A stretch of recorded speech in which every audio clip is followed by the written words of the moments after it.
Il y a les gens qui sont riches, mais qui vivent comme des pauvres.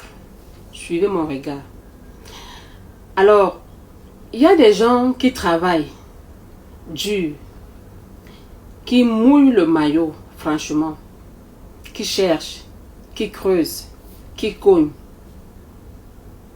Mais à la fin de leur journée, pour ne pas dire quand ils décèdent, quand on va fouiller sous les matelas, on trouve les liasses d'argent. Ou alors ils laissent les comptes en banque. Parfois des comptes qu'ils ont bloqués peut-être pour 5 ans, pour 10 ans. Et puis c'est comme ça qu'ils sont partis. Ils n'ont pas profité de leur vie. Ou alors ils n'ont pas profité du fruit de leur vie en fait.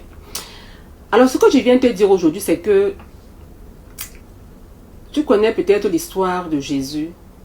Et je pense de la femme qui avait lavé ses pieds avec un parfum, quelque chose comme ça. Je ne me rappelle plus très bien de l'histoire. Mais tu dois connaître l'histoire là. Et les gens se plaignaient.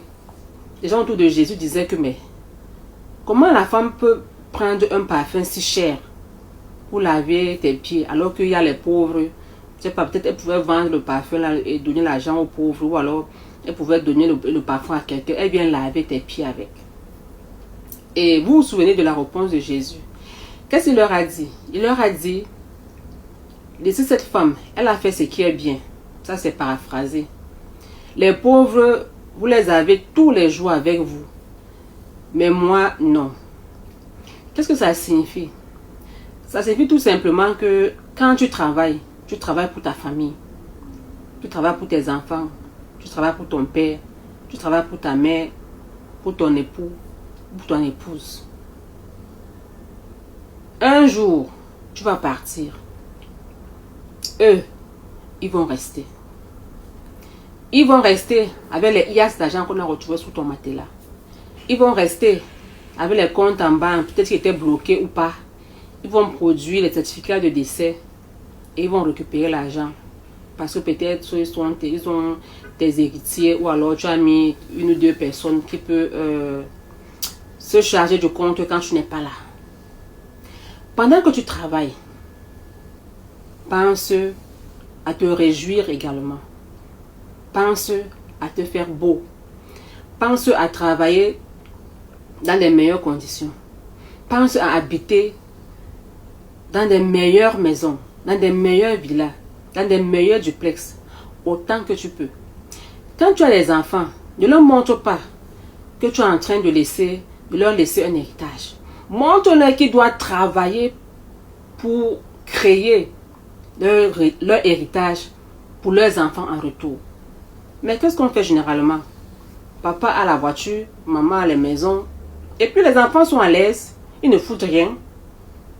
Ils savent que mon père a, ma mère a, je vais hériter. Et c'est comme ça que nous laissons les paresseux dans la vie. Travaille, mais mets-toi à l'aise. Nourris bien le cerveau qui réfléchit.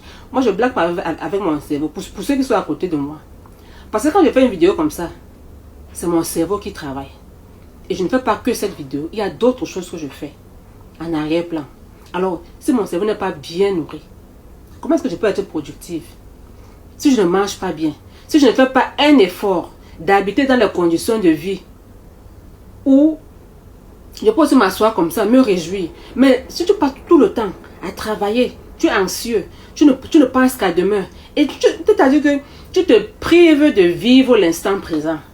Et c'est comme ça que quand tu pars dans la peur. Parce que tu as toujours peur du lendemain.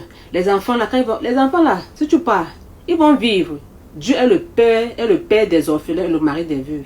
Tu n'es pas là aujourd'hui, ils vont vivre, ils vont grandir. Peut-être ça ne sera pas facile, peut-être ça sera facile, mais Dieu va prendre soin d'eux. Donc quand tu as ton argent, si tu es riche, franchement, vis comme un riche. Arrête d'être riche et de vivre comme un pauvre.